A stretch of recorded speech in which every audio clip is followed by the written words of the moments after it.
এদিকে দেশ ছেড়ে পালিয়ে যাওয়ার সিদ্ধান্ত নিল ডক্টর ইউনূস। এই মুহূর্তেই ফাঁস হয়ে গেল তার চাঞ্চল্যকর তথ্য। কেন দেশ ছেড়ে পলাতক হতে যাচ্ছে? কিছু কিছু জায়গায় নির্বাচনে দুর্নীতি করেছে, তাই না টেনে সম্পূর্ণ দেখতে হবে। বিএনপি নেতৃত্বে আওয়ামী লীগ তাদের জুলাই গণঅভ্যুত্থানের প্রতিশোধ নিচ্ছে বলে আমাদের মনে হচ্ছে, এবং এটা এক ধরনের মনোসম্মতি উৎপাদন করা হচ্ছে বিএনপির শীর্ষ নেতৃবৃন্দের পক্ষ থেকে। ইউনূসের ঘনিষ্ঠ জনেরা যেন সহজে দেশ ছাড়তে না পারে, ঠিক সেই মুহূর্তে আমরা শুনতে পাচ্ছি তাদের অনেকেই গোপনে দেশ ছাড়ার চেষ্টা করছেন, কেউ কেউ হয়তো পালিয়ে গেছেন। নজিরবিহীন সহিংসতামুক্ত নির্বাচনের রায় দিয়েছে দেশের প্রায় 60% মানুষ। এর পক্ষে হ্যাঁ ভোটে ভোট দিয়েছেন 4,80,74,429 জন। আমরা আজকে এই রাতের বেলায় অত্যন্ত মর্মাহত এবং দুঃখ নিয়ে দাঁড়িয়েছি। যে কোনো মূল্যে শান্তি শৃঙ্খলা বজায় রাখার আহ্বান জানিয়েছেন বিএনপির চেয়ারম্যান তারেক রহমান। আসসালামু আলাইকুম, জানিয়ে দেব এই মাত্র হাতে থাকা সর্বশেষ গুরুত্বপূর্ণ সংবাদ। এত সময় শুনলেন সংবাদ শিরোনাম, এবার থাকছে বিস্তারিত। যারা নতুন আছেন চ্যানেলটি সাবস্ক্রাইব করে বেল আইকনটি অল করে দেবেন, তাহলে খবরগুলো সবার আগে দেখবেন। প্রিয় দর্শক, আমরা বেশি দেরি না করে চলুন বিস্তারিত খবরগুলো লাইক দিয়ে একের পর এক ধারাবাহিকভাবে আজকে সকাল আলোচিত খবরগুলো দেখে আসি। যে কোনো মূল্যে শান্তি শৃঙ্খলা বজায় রাখার আহ্বান জানিয়েছেন বিএনপির চেয়ারম্যান তারেক রহমান। নির্বাচন পরবর্তী সংবাদ সম্মেলনে তিনি বলেছেন, কোনো রকমের অন্যায় কিংবা বেআইনি কর্মকাণ্ড বরদাস্ত করা হবে না। বিএনপি নোট অব ডিসেন্ট দিয়ে জুলাই সনদে সই করেছে উল্লেখ করে জনগণের কাছে দেওয়া সব অঙ্গীকার পর্যায়ক্রমে বাস্তবায়নেরও কথাও জানান তারেক রহমান। ভিন্ন দল কিংবা ভিন্ন মতের সকলের সহযোগিতাও চেয়েছেন তিনি। স্বাধীনতা প্রিয়, গণতন্ত্র প্রিয় জনগণ। ত্রয়োদশ জাতীয় সংসদ নির্বাচনে নিরঙ্কুশ সংখ্যাগরিষ্ঠতা নিয়ে বিজয়ের পর দেশি বিদেশি সাংবাদিকদের উপস্থিতিতে প্রথম সংবাদ সম্মেলনে বিএনপি চেয়ারম্যান তারেক রহমান। এই বিজয় বাংলাদেশের, এই বিজয় গণতন্ত্রের, এই বিজয় গণতন্ত্রকামী জনগণের। শনিবার বিকেলে রাজধানীর ইন্টারকন্টিনেন্টাল হোটেলে এই সংবাদ সম্মেলনে নির্বাচনে অংশগ্রহণকারী দলগুলোকে ধন্যবাদ জানিয়ে সবার সহযোগিতা চান 2/3 বেশি আসনে জয়ী দলের প্রধান। নির্বাচনের মাঠে হয়তো কোথাও কোথাও নিজেদের মধ্যে ভুল বোঝাবুঝির সৃষ্টি হয়ে থাকতে পারে, তবে এই ধরনের বিরোধ যেন প্রতিহিংসায় রূপ না নেয় সে ব্যাপারে সবাইকে সতর্ক থাকার জন্য আমি আন্তরিকভাবে আহ্বান জানাচ্ছি। নতুন বাংলাদেশ গড়তে এলো জুলফিকার স্টিল। জুলফিকার স্টিল, ইস্পাত দৃঢ় অঙ্গীকার। নির্বাচনে ভুল বোঝাবুঝি বা উত্তেজনা যেন কোনোভাবেই প্রতিশোধ বা প্রতিহিংসায় রূপ না নেয় এমন মন্তব্য করে দলীয় নেতাকর্মীদের প্রতিও সতর্ক বার্তা দেন তারেক রহমান। কোনো রকমের অন্যায় কিংবা বেআইনি কর্মকাণ্ড আমরা বরদাস্ত করব না। দলমত, ধর্ম, বর্ণ কিংবা ভিন্ন মত যাই থাকুক, কোনো অজুহাতে অবশ্যই দুর্বলের উপরে সবলের আক্রমণ আমরা মেনে নেব না। জনগণকে দেয়া প্রতিশ্রুতি পর্যায়ক্রমে বাস্তবায়নের অঙ্গীকারের কথাও উল্লেখ করেন তিনি। একই সঙ্গে কয়েকটি বিষয়ে নোট অফ ডিসেন্ট দিয়ে বিএনপি জুলাই সনদেও স্বাক্ষর করেছে। আমরা জনগণের কাছে প্রতিশ্রুতিবদ্ধ, প্রত্যাশিত প্রতিটি অঙ্গীকার পর্যায়ক্রমিকভাবে বাস্তবায়ন করব ইনশাআল্লাহ। দুর্নীতি এবং আইন শৃঙ্খলা নিয়ন্ত্রণ এবং জনগণের প্রতি জবাবদিহিতার মাধ্যমে আমরা বাংলাদেশকে একটি নিরাপদ মানবিক বাংলাদেশ হিসেবে প্রতিষ্ঠার জন্য যার অবস্থান থেকে আমরা ভূমিকা রাখি। 200-এর বেশি আসন পাওয়া ইলেকশন ইঞ্জিনিয়ারিং কিনা এমন প্রশ্নেরও জবাব দেন বিএনপি চেয়ারম্যান। আমাদের জনগণকে কনভিন্স করাটাই হচ্ছে আমাদের ইঞ্জিনিয়ারিং। সংবাদ সম্মেলনে ভারত, পাকিস্তান, চীন ও জাপানের সাংবাদিকরা নিজ নিজ দেশের সঙ্গে সম্পর্কের বিষয়ে জানতে চান। এ ব্যাপারে তারেক রহমান বলেন, বাংলাদেশের পররাষ্ট্রনীতি হবে জনগণের স্বার্থের ভিত্তিতে। The interest of Bangladesh and the interest of Bangladeshi people comes first by protecting the interest of Bangladesh and the people of Bangladesh. Awami League কবে রাজনীতি করতে পারবে? ভারতীয় সাংবাদিকের এমন প্রশ্নের জবাবে আগামী দিনের প্রধানমন্ত্রী তারেক রহমান বলেন, দেশের আইনই এটা নির্ধারণ করবে।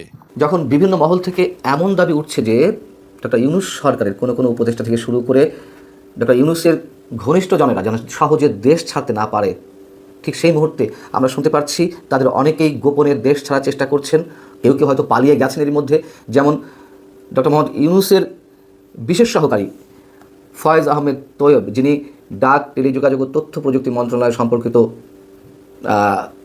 বিষয়ে কাজ করে আসছিলেন, সেই ফয়েজ আহমেদ তৈয়ব শনিবার সকাল 9:50 এমিরেটস এয়ারলাইন্সের ফ্লাইট EK583-তে দেশ ছেড়েছেন এবং তার চূড়ান্ত গন্তব্যস্থল হচ্ছে নেদারল্যান্ডস। কারণ তিনি নেদারল্যান্ডসের নাগরিক। ইউনূস সরকার একের পর এক বিদেশি নাগরিকদের নিয়ে এসে লুটপাটের সুযোগ করে দিয়েছেন, চোখ বন্ধ করে আমরা বলে দিতে পারি। এবং এই যে কোনো উপদেষ্টা, কোনো বিশেষ সহকারী কিংবা উপদেষ্টাদের আবার ব্যক্তিগত কর্মকর্তা, তারা যে হাজার হাজার কোটি টাকা লুটপাট করেছেন এমন অভিযোগ দীর্ঘদিন থেকে। TI, ট্রান্সপারেন্সি ইন্টারন্যাশনাল, তারা তো কদিন আগেই যেই প্রতিবেদন দিল, দুর্নীতি ধারণা সূচক প্রতিবেদন, সেখানে তো 2025-এ বাংলাদেশ দুর্নীতিতে আরও অবদমিত অবস্থায় গেছে। 2024-এ যে অবস্থায় ছিল তার থেকে এক ধাপ নিচে নেমেছে। এবং শেষ পর্যায়ে এসে যে বড় বড় চুক্তি, কিসের কারণে আমরা একটু বুঝতে পারি না। বিমানের এমডিকে সরিয়ে দেওয়া হলো গৃহকর্মী নির্যাতনের অভিযোগে। আমি আবারও বলি, গৃহকর্মী নির্যাতনের অভিযোগে যে কাউকে অবশ্যই আটক করা যেতে পারে, কিন্তু বিমানের যাকে বরখাস্ত করা হয়েছে শফিকুর রহমান, তিনি তো এই সরকারের ঘনিষ্ঠ ছিলেন। সেই বিমানে তো ডক্টর খলিলুর রহমানকে নিয়োগ দেওয়া হলো কিছুদিন আগে, মাত্র 1 মাস আগে। পরিচালক পদে ইসি সচিবকে দেওয়া হলো। কি কারণে এগুলো আমরা জানি না। বড় বড় সেখানে নাকি লেনদেন হচ্ছে, বড় বড় চুক্তির মাধ্যমে কমিশন বাণিজ্য চলছে। এবং সরকারের সাবেক ছাত্র সমন্বয়ক যারা উপদেশে কাজ করেছেন, আসিফ মাহমুদ সজীব ভুইয়া কিংবা নাহিদ ইসলাম, তাদের বিরুদ্ধেও অনেক অনেক অভিযোগ রয়েছে। একা করে সব বেরোবে নিঃসন্দেহে। গণমাধ্যমগুলো তো মুখ খুলতে পারেনি, সেন্সরশিপের মধ্যে চলে গিয়েছিল। ইউনূস সরকার যে ফ্যাসিবাদ হয়ে উঠেছিল মাত্র এই 18 মাস কেবল নয়, আসার পরপরই ভয়ে আতঙ্কে ছিল। কী ঘটেছে গণমাধ্যমের উপরে, সাধারণ মানুষের উপরে, আমরা সব কিছু জানি, গোপন কিছু তো নয়।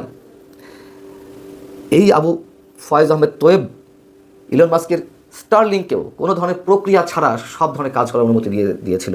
পরীক্ষামূলক সম্প্রচারে যাবার নামে তারা পূর্ণাঙ্গ পরীক্ষামূলকভাবে তারা যে কাজগুলো করতে চেয়েছিল সেটির অনুমোদন সরাসরি একক সিদ্ধান্তে এই ফয়েজ আহমেদ তোয়েব দিয়ে দিয়েছিল। উপদেষ্টা পরিষদের কোনো ধরনের সিদ্ধান্ত ছাড়া, অথবা তথ্য এবং যোগাযোগ প্রযুক্তি মন্ত্রণালয়ের কোনো ধরনের সিদ্ধান্ত ছাড়াই বিটিআরসকে তিনি নিজের প্যাডে এই অনুমোদন দিয়ে দিয়েছিলেন। এবং যার পরিপ্রেক্ষিতে বাংলাদেশ যথেষ্ট হুমকির মুখে পড়ার সম্ভাবনা ছিল। আদৌ কী হয়েছে আমরা জানি না। এই ফয়েজ আহমেদ তোয়েবকে গত মার্চে 2025 মার্চে ডেকে নিয়ে এসে তাকে বিশেষ সহকারী করা হলো। এবং মানুষ যে আশঙ্কাগুলো করছে যে হাজার হাজার কোটি টাকা এই 14 মাসের মধ্যেই অনেকেই পাচার করেছেন, কমিশন বাণিজ্য তো রয়েছে, এবং সেই টাকাগুলো কোথায় গেছে। আমরা পরবর্তীতে যদি আরও এরকম অনেক সংবাদ শুনি তাতে অবাক হওয়ার কিছু থাকবে না। ফয়েজ আহমেদ তোয়েব যে পালিয়েছেন, দেশ ছেড়েছেন, এমন একটি খবর নানানভাবে পাওয়া যাচ্ছিল, কিন্তু ফরমাল কোনো গণমাধ্যমে না আসা পর্যন্ত তো কথা বলা এখনও নিরাপদ নয়। যেমন কালবেলায় এই বিষয়টি রিপোর্ট করেছে।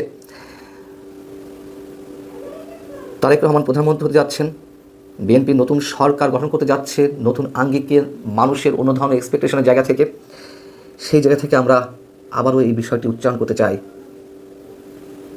যেই হোক না কেন, সাধারণ মানুষের উপর যেভাবে জুলুম চালানো হয়েছে, নীরবে যেভাবে দুর্নীতির মহোৎসব চালানো হয়েছে, এর সঙ্গে জড়িত যেন কেউ দেশ ছাড়তে না পারে। আওয়ামী লীগের কথা বলবেন, তাদের বিচার আমরা চাই। যারা দুর্নীতির সঙ্গে জড়িত ছিল, অবশ্যই আওয়ামী লীগের সময়ও হাজার হাজার কোটি টাকা পাচার হয়েছে, তাদের বিচার তারা করছিল। এরা নাকি নতুন দিনের স্বপ্ন বাস্তবায়নের জায়গা থেকে আমাদের সামনে এসেছিল, কিন্তু সিনবাদের দৈত্যের মতোই তো তারা চেপে ছিল এতদিন। ভালো থাকুন, নিরাপদে থাকুন। আল্লাহ হাফিজ। প্রিয় দেশবাসী, আপনারা যেখান থেকে ভিডিওটি শুরু থেকে শেষ নামাতে দেখেছেন, আপনাদের সকলকে অসংখ্য ধন্যবাদ জানাই। যদি ভিডিওটি ভালো এবং খারাপ লেগে থাকে অবশ্যই কমেন্টে জানিয়ে যাবেন এবং প্রচুর পরিমাণ শেয়ার করে দেবেন, তাহলে আপনাদের দেশের সকল জানতে পারবে। বেশি কথা বাড়াইতে চাচ্ছি না, আজকের মতো এখানে শেষ করছি, বিদায় নিচ্ছি। দেখা হবে পরবর্তী দেশের কোনো আপডেট খবর অথবা নিউজ নিয়ে। আসসালামু আলাইকুম।